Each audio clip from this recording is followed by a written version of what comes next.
નમસ્તે મિત્રો, જો તમે દિવસરાત ગધા વેતરું કરવા છતાં પણ આજે ત્યાં જ ઊભા છો જ્યાં 5 વર્ષ પહેલા હતા, તો સમજી લો કે તમારી કિસ્મત ખરાબ નથી, પરંતુ તમારા મગજમાં એ 5 ગરીબ આદતો ઘૂસી ગઈ છે જે તમને ઉધીની જેમ અંદરથી કોતરી ખાઈ રહી છે. આજે હું તમને ચાણક્ય નીતિના એ 5 કડવા સત્ય જણાવીશ, જેને જો આજે અત્યારે ને આ જ ક્ષણે નહીં સળગાવો તો લખી રાખજો, તમારી આવનારી 7 પેઢીઓ પણ માત્ર EMI ચૂકવતા મરી જશે. હું વાયદો કરું છું કે આ 5 આદતોને બાળી નાખ્યા પછી તમને રાજા બનતા દુનિયાની કોઈ તાકાત રોકી નહીં શકે. જરા પોતાની આંખો બંધ કરો અને એક ખૂબ જ ખૂંચે તેવા દ્રશ્યની કલ્પના કરો. એક માણસ જેના પગરખાના તળિયા ઘસાઈ ગયા છે, ફાટી ગયા છે, તે કાળઝાળ ગરમીમાં રસ્તા કિનારે ઊભો છે અને તેની નજરની બરાબર સામેથી એક ચમકતી કરોડોની કાર પસાર થાય છે. એ માણસ એ કારને જુએ છે, એક ઊંડો નિસાસો નાખે છે અને મનમાં કહે છે, કાશ મારી કિસ્મત પણ આવી હોત. પરંતુ શું ખરેખર આ માત્ર કિસ્મતનો ખેલ છે? શું તમે ક્યારે ઊંડાણપૂર્વક વિચાર્યું છે કે 2 લોકો એક જ શહેરમાં એક જ દિવસે એક સરખી શરૂઆત કરે છે, પરંતુ 5 વર્ષ પછી એક માણસ પોતાના બનાવેલા સામ્રાજ્યના સિંહાસન પર બેસીને સફળતાની ઉજવણી કરે છે અને બીજો માણસ એ જ જૂની જગ્યાએ ઊભો રહીને પોતાની લાચારીના રોદણા રડતો રહે છે? ફરક કિસ્મતનો બિલકુલ નથી મારા દોસ્ત, ફરક છે એ આદતોનો જેને તમે રોજ સવારે ઉઠીને ઓઢી લો છો. આચાર્ય ચાણક્યે સદીઓ પહેલા એક ખૂબ જ ભયાનક અને અટલ સત્ય કહ્યું હતું, દરિદ્રતાનો નિવાસસ્થાન મહેલોમાં પણ હોઈ શકે છે. જો ત્યાં રહેવાવાળાની આદતો ખરાબ હોય, તમે ભલે સોનાના મહેલમાં પેદા થયા હો, પરંતુ જો તમારી અંદરનું સોફ્ટવેર, તમારું માઇન્ડસેટ એક ભિખારીનું છે, તો તમે એ મહેલને પણ ખંડેર બનાવી દેશો.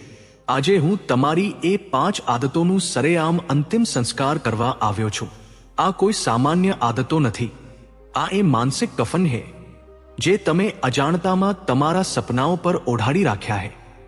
જો આજે આ જ ક્ષણે તમે તમારા ભીતરમાં ધગધગતી આગથી આ આદતોને નહીં બાળી નાખો, તો લખી રાખજો, ગરીબી પડછાયાની જેમ તમારો પીછો ક્યારે નહીં છોડે. તો મિત્રો, ચાલો હવે આપણે જાણીએ તે 4 આદતો જેને આપણે હંમેશા માટે અત્યારે જ છોડી દેવી જોઈએ. નંબર 1, મફત પાછળ ભાગવાની માનસિક બીમારી. સૌથી પહેલી અને સૌથી ઘૃણાસ્પદ આદત જે તમારા સ્વાભિમાન અને તમારી સફળતાને ઉધીની જેમ ચાટી રહી છે, તે છે મફતની પાછળ ભાગવાની માનસિક બીમારી. જરા પોતાના ગિરેબાનમાં ઝાંકીને જુઓ, શું તમને દરેક વસ્તુ ફ્રીમાં જોઈએ છે? Free wifi, free course, free સલાહ, ફ્રી સોફ્ટવેર. ગરીબ માનસિકતાવાળો માણસ હંમેશા એવું વિચારે છે કે જો કોઈ વસ્તુ મફતમાં મળી રહી છે તો તેણે બહુ મોટો તીર મારી લીધો, તેણે પૈસા બચાવી લીધા. પરંતુ ચાણક્ય નીતિનું સૌથી કડવું અર્થશાસ્ત્ર એ કહે છે કે આ દુનિયામાં હવા અને સૂર્યપ્રકાશ સિવાય કશું જ મફત નથી. જ્યારે તમે કોઈ મફત વસ્તુ પાછળ ભાગો છો, ત્યારે તમે તમારા ખિસ્સામાંથી પૈસા નથી આપતા, પરંતુ તમે તમારી જિંદગીની સૌથી કિંમતી અને અનમોલ વસ્તુની બલિ ચડાવો છો, અને તે એ તમારો સમય અને તમારી વેલ્યુ. ધારો કે તમારે એક નવી આવડત શીખવી છે. તમે એક પ્રીમિયમ કોર્સ ખરીદવાને બદલે 4 દિવસ સુધી ઇન્ટરનેટ પર ફ્રી અને ક્રેક વર્ઝન શોધવામાં તમારું માથું ખપાવો છો. તમે 500 રૂપિયા તો બચાવી લીધા, પરંતુ તમે તમારા એ 4 દિવસ બાળી નાખ્યા જેમાં તમે એ સ્કિલ શીખીને 5000 રૂપિયા કમાઈ શકતા હતા. જે માણસ હંમેશા મફતની વસ્તુઓ શોધે, દુનિયા તેની વેલ્યુ શૂન્ય કરી દે છે. કારણ કે તમે બ્રહ્માંડને એ સિગ્નલ આપી રહ્યા છો કે મારા સમયની કોઈ કિંમત નથી, મારી કોઈ ઓકાત નથી. આ જ મફતના લાલચમાં આજે લાખો લોકો છે ત્રપિંડીનો શિકાર થઈ રહ્યા છે. તેમને લાગે છે કે રાતોરાત કોઈ જાદુઈ ચિરાગ મળશે અને તેઓ મહેનત વગર કરોડપતિ બની જશે. યાદ રાખજો, જે વસ્તુ કિંમત ચૂકવ્યા વગર મળે છે તે અવારનવાર એક એવો ઝાડ હોય છે જેમાં તમારી આઝાદી છીનવાઈ જાય છે. મફતનું ઝેર પીવાનું આજથી જ બંધ કરો. તમારી કિંમત પોતે નક્કી કરો અને જે જોઈએ તેની કિંમત ચૂકવવાનું કાળજું રાખો, ત્યારે જ આ દુનિયા તમને એક રાજાની જેમ ટ્રીટ કરશે. નંબર 2, આવક પહેલા ખર્ચના સપના વણવા. પરંતુ જો તમને લાગતું હોય કે આ મફતવાળી આદત જ તમારી સૌથી મોટી દુશ્મન હતી, તો જરા તમારા શ્વાસ થંભાવી લો. કારણ કે જે બીજી આદત હું હવે ખોલવા જઈ રહ્યો છું, તે એક એવું મીઠું અને ખામોશ ઝેર છે જે તમે કદાચ આજે સવારે જ પીધું છે. આ એક એવી ખોફનાક ભૂલ છે જે મોટા મોટા ભણે લાગણેલા લોકોને, લાખો કમાવવા વાળાઓને પણ રસ્તા પર લાવી પછાડે છે. જો તમારા અંદર આ બીજી આદત જીવતી છે, તો તમે ભલે કાલે લોટરી જીતી જાવ કે તમારી સેલરી 10 ગણી થઈ જાય, તમે પાછા એ જ રસ્તા પર આવશો જ્યાંથી ચાલ્યા હતા. અને આ બીજી જીવલેણ આદત છે આમદની આવક પહેલા ખર્ચના સપના વણવા.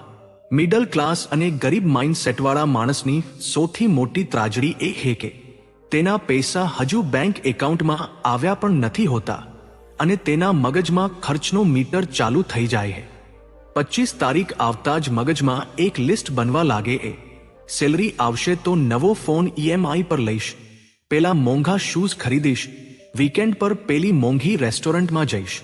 તમે હજી પૈસા કમાયા નથી, તમે હજી એ પૈસાના દર્શન કર્યા નથી, પરંતુ તમે તમારી માનસિક દુનિયામાં તેને ખર્ચીને ખતમ પણ કરી દીધા. આ કોઈ શોખ નથી, આ એક ભયાનક નાણાકીય બીમારી છે.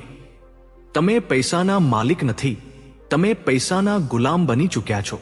આચાર્ય ચાણક્યે પોતાની નીતિમાં સ્પષ્ટપણે ચેતવણી આપી છે કે બચત જ આપત્તિ સમયની સૌથી મોટી સગી છે.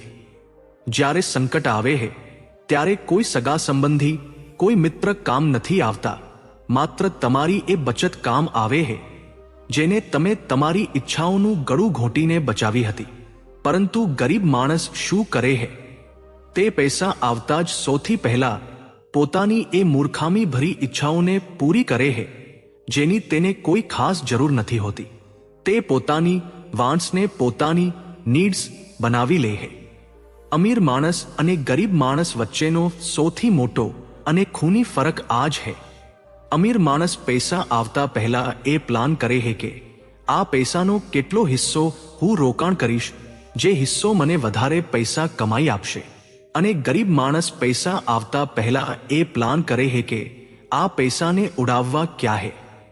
જો તમે સાચે જ આ દરિદ્રતાના દલદલમાંથી બહાર નીકળવા માંગતા હોવ, તો આજે અત્યારે જ તમારી ઈચ્છાઓની યાદીને દિવાસરી ચાંપી દો. આવતા મહિને જ્યારે તમારી સેલરી આવે ત્યારે તમારા ટેબલ પર ખર્ચનું લિસ્ટ નહીં, પરંતુ બચત અને ઇન્વેસ્ટમેન્ટનું લિસ્ટ હોવું જોઈએ. તમારે તમારા પૈસાના બોસ બનવું પડશે, નહીંતર આ બજાર, આ કંપનીઓ અને આ EMIનો માયાળું જાળ તમને નીચોવીને મૂકી દેશે. નંબર 3, કિસ્મતનું રોદણું રડવું અને વિક્ટિમ કાર્ડ ખેલવું. હવે તમે વિચારતા હશો કે ચલો મેં મફતનો લાલચ છોડી દીધો, મેં ખર્ચ પણ કંટ્રોલ કરી લીધા, તો શું હું અમીર બની જઈશ? ના, બિલકુલ નહીં. કારણ કે જે ત્રીજી આદત તમારા અંદર બેઠી છે તે એટલી ડાર્ક અને ઊંડી છે કે 99% લોકો તેને પોતાની સૌથી મોટી ઢાલ માને છે, જ્યારે અસલમાં તે તેમની કબર ખોદી રહી છે. આ એ આદત છે જે એક સિંહને સર્કસનો લાચાર જાનવર બનાવી દે છે.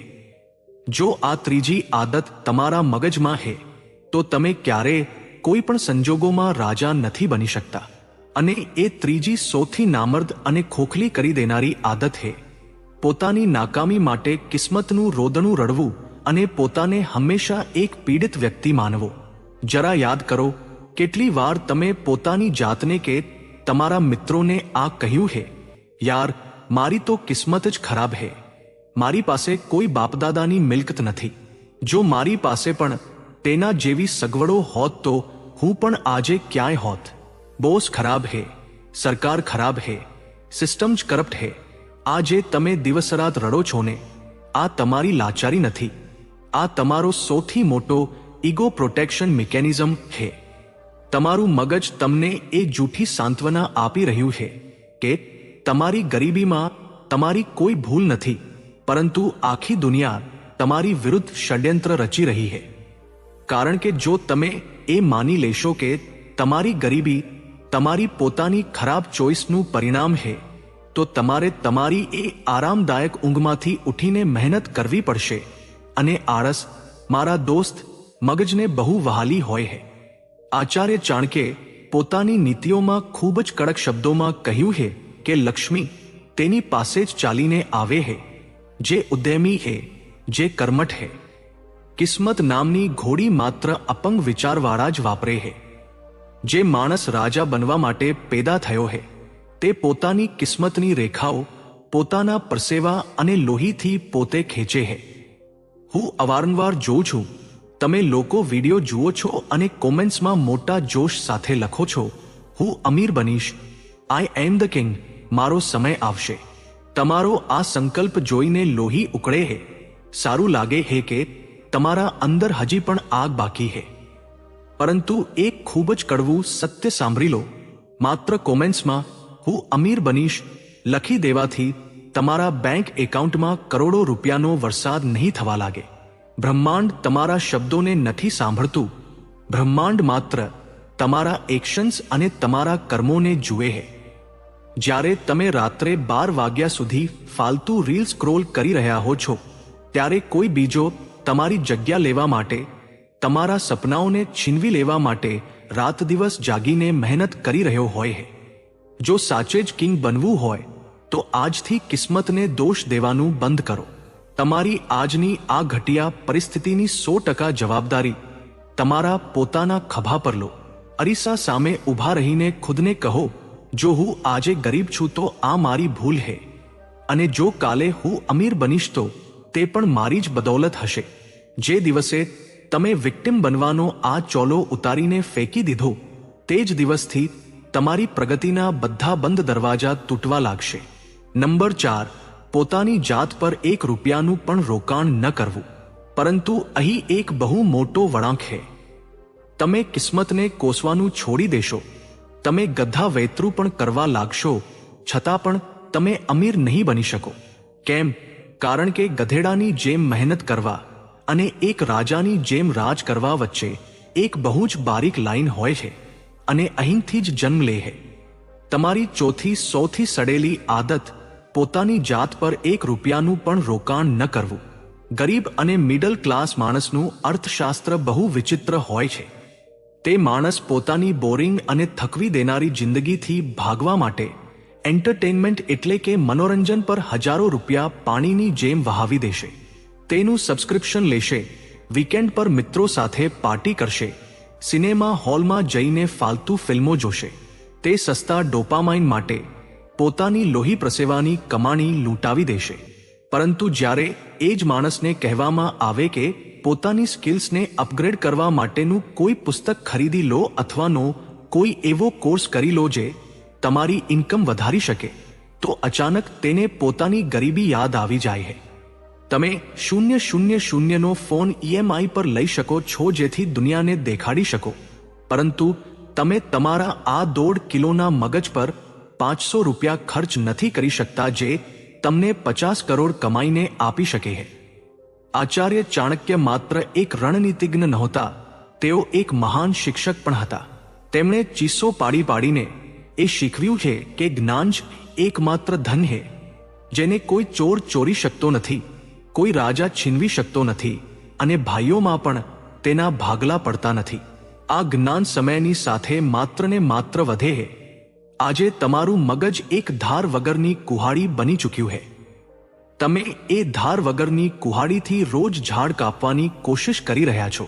તમને પરસેવો આવી રહ્યો છે, તમે થાકી રહ્યા છો, તમે લોહીના આંસુ રોઈ રહ્યા છો, પણ ઝાડ કપાતું નથી. અમીર માણસ શું કરે છે? તે કુહાડી ચલાવતા પહેલા પોતાની કુહાડીની ધાર તેજ કરવા પર સમય અને પૈસા લગાવે છે. તે મેન્ટર શોધે છે, તે પુસ્તકો વાંચે છે, તે નવા સોફ્ટવેર શીખે છે, તે નાણાકીય સાક્ષરતા પર ઇન્વેસ્ટ કરે છે. જો તમે ખુદ પર ઇન્વેસ્ટ નથી કરી રહ્યા તો તમે દુનિયાના સૌથી ઘટિયા એસેટ છો. આજથી જ તમારી કમાણીનો ઓછામાં ઓછો 10% હિસ્સો તમારી શીખવાની ભૂખને મિટાવવા માટે અલગ રાખો. જે દિવસે તમારું મગજ અપગ્રેડ થઈ ગયું, તે દિવસે તમારી બેંકનું બેલેન્સ પોતે જ અપગ્રેડ થઈ જશે. આ 4 આદતો મફત પાછળ ભાગવું, કમાતા પહેલા ખર્ચનું વિચારવું, કિસ્મતનું રોદણું રડીને વિક્ટિમ બનવું અને પોતાના પર 1 રૂપિયાનું પેન રોકાણ ન કરવું. આ કોઈ સામાન્ય ભૂલો નથી. આ એ 5 જંજીરો છે જેણે તમારા અંદરના એ સિંહને, તમારા અંદરના એ કિંગને બાંધીને રાખ્યો છે. આદતોને બદલવી ક્યારે સહેલી નથી હોતી. જ્યારે તમે કાલે સવારે ઉઠીને આ આદતોની વિરુદ્ધ જશો તો તમારું પોતાનું મગજ તમારી સામે બગાવત કરશે. તમારા મિત્રો તમારી મજાક ઉડાવશે, તમને દર્દ થશે, પરંતુ આ દર્દ એ દર્દ કરતાં 1000 ગણું સારું છે જે તમને 60 વર્ષની ઉંમરે ત્યારે મહેસૂસ થશે જ્યારે તમારા હાથ ખાલી હશે અને તમે તમારી જિંદગીને એક હારેલી બાજીની જેમ જોઈ રહ્યા હશો.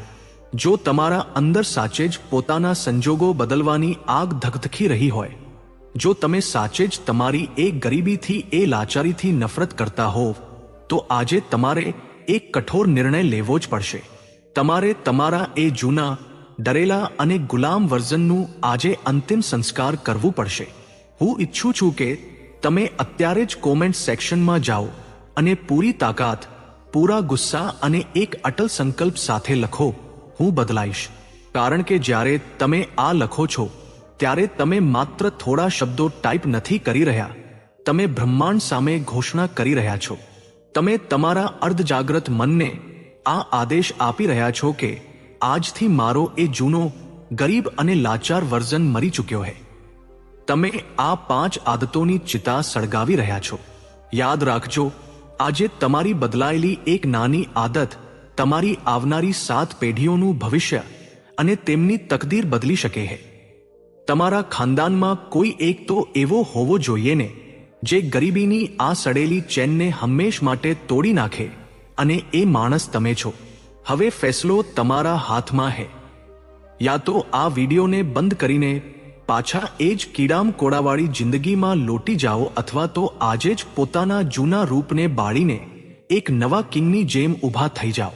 અને જો તમે સાચે જ એ રસ્તા પર ચાલવા તૈયાર છો જ્યાં તમારી સાયકોલોજી અને તમારા પૈસા બંને તમારા ગુલામ હશે, તો આ 4 ખરાબ આદતો અત્યારે જ છોડી દો. તો મિત્રો, અમારા દ્વારા આપવામાં આવેલી આ માહિતી તમને થોડી પણ પસંદ આવી હોય તો આ વિડીયોને એક લાઈક કરી આપણી ચાણક્ય ફોકસ ચેનલને સબસ્ક્રાઇબ કરી બેલ આઇકોન પ્રેસ કરી દેજો, જેથી આવા જ વિડીયો સૌથી પહેલા તમને મળે. તેમજ આ વિડીયોને તમારા મિત્રો સાથે શેર જરૂર કરી દેજો, જેથી આ માહિતી તેમને પણ ઉપયોગી થઈ શકે.